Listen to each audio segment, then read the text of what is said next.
call a little bit later than anticipated this morning, but hey ho, that's the way it goes, right? Hope you're all well. Hope you had a wonderful week. Thank you for all the ladies that have reached out to me who want to be part of that survey that I'm doing. It's around the support. So what's in my company? What I've discovered, what we've known, what we all know, sadly, due to our experience, is how little personalized support there is when you return to work. So every company has a legal obligation to support you in your return, whether that's a phased return or tweaking your job role to make it more compatible to your strengths when you go back. But that's it. They're not that. There's no real support there for your emotional well-being. And so on and off over the years, I've worked with various companies around this. And I just thought, you know what, I need to do more. I need to do more. And you, ladies and gentlemen, are the perfect people for me to collaborate with and get your experiences, so I can build the right thing, or I can create the right program, if that makes sense whatsoever. So thank you. Thank you to everyone who's reached out already. And if you would like to be part of that research, it's strictly confidential between you and I. It'll be about a 30-minute conversation, and I'll donate £5 to your chosen charity as a thank you for you giving up your time to participate in that. So moving on, what are we going to talk about today? Well, I want to chat with you about the vagus nerve. Now, I'm sure you have heard about the vagus nerve, but what I want to focus on today is the impact it has on us who have battled cancer or continue with that battle. So let me start with how it works, right? How it works, what it is. Let's start there, and then I can bring in some more research around how it's impacting the recovery from cancer. And in fact, they're doing there's a lot of research going on right now. It's fascinating. Be aware, because you will go down a rabbit hole if you start researching this, which I highly recommend you do. But there is a big rabbit hole that you will go down, and you'll lose hours learning about all the research and the documentation that's going on around the impact that the vagus nerve has in the recovery of cancer. So that's what we're going to touch on today. Not going to go into it because it's worthy of a workshop. Do you know what I mean? So this is just going to be a few key bullet points around the whole thing, so you can either A, go research it a bit more yourself, or B, let me know and I'll put together a little mini 1 hour workshop or something, like a little masterclass like that, to get into the real nitty gritty of it all. But I shall leave that up to you. I'll be guided by you on that one. So the vagus nerve, it works alongside your parasympathetic nervous system, which is linked to rest and digest and recovery. Now, it's the longest nerve in your body, and it originates from your brain down through your respiratory system, activating your heart and lungs, and goes further down into your abdomen and your digestion. And information can be sent from your brain to these organs and vice versa. There's a constant link of communication.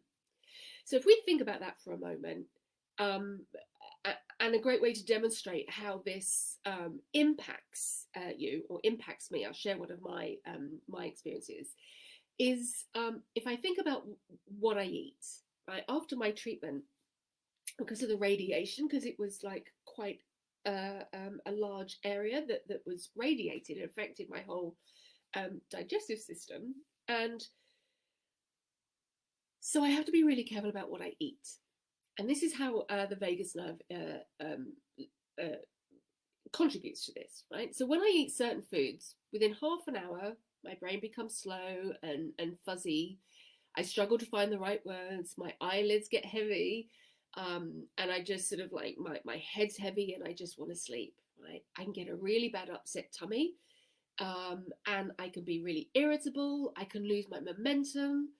It can even affect my emotional health also, and I can feel a little bit hopeless. And what am I doing? And right, I have to be so careful about the food I eat, and I know many of you will relate to that too. So it's really important to understand how essential this nerve is and the part it can play in your recovery from cancer, because it's all linked, right? Boosts your immune system, rebuilds your strength and resilience, physically and emotionally, right? So it's really important. So how do we strengthen our parasympathetic system? Just as an aside, before I go any further down that road, the opposite is our sympathetic system, right? Which is our fight or flight response, which we activate most days, right? If you think about work deadlines, conversations or difficult conversations that you may have to have, hospital appointments, clinical letters coming through the letterbox, right?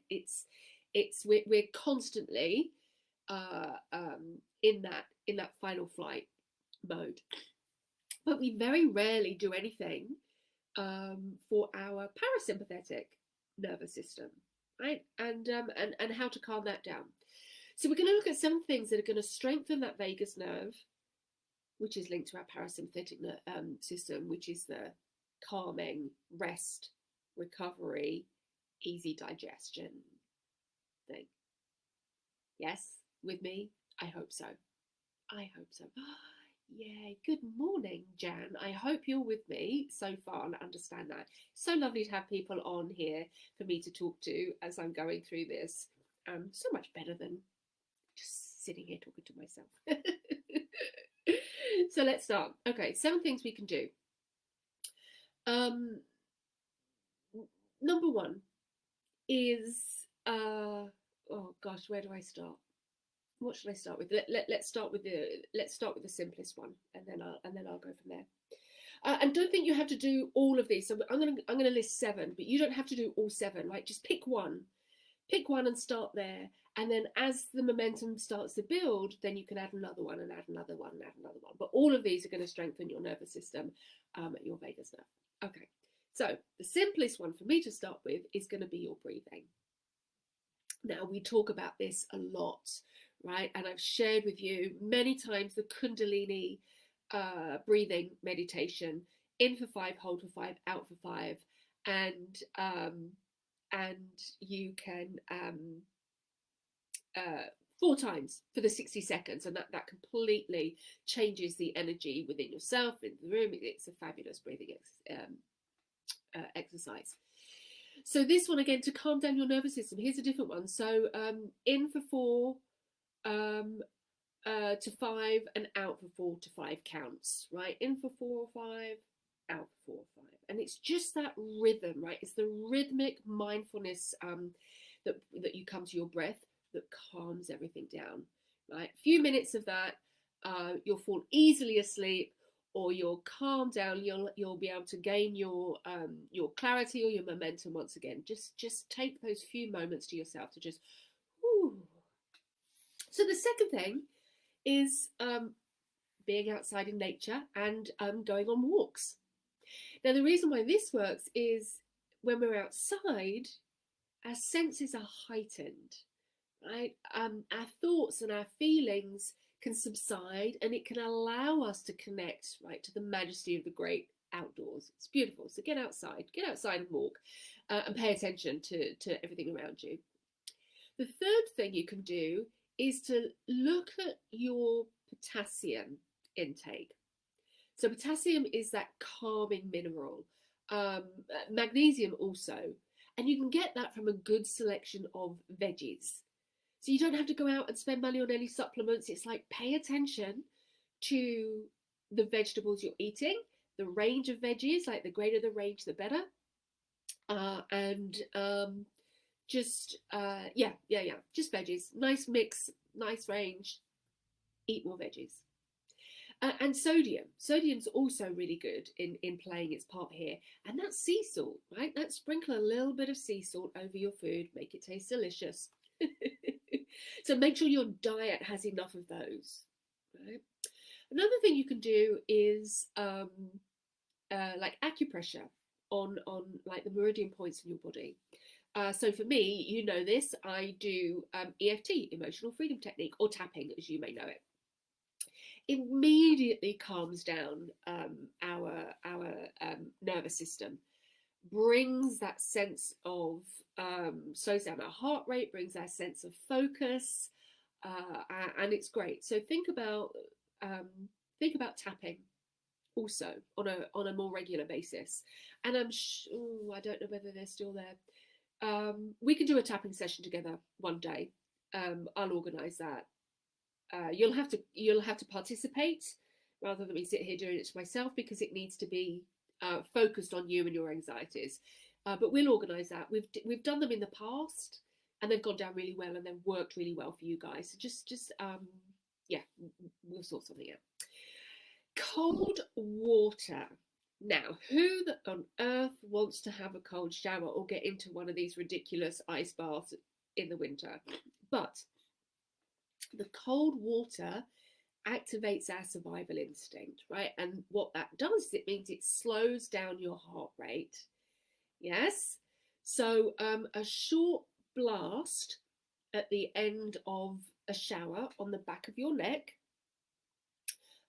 will will put you into survival mode. What it does, it just slows everything down, right? Stimulates that vagus nerve, slows everything down, invigorates you also. Since I've been doing that, I have felt clear, I have felt focused, I have felt energized, I have felt more excited about the work I'm doing, about my day, like all of these things. I apologize, I have a cold, and I've left my tissue behind. So I'm sniffing like a good one, and I apologize for that. Yes, so cold water therapy slows your heart down.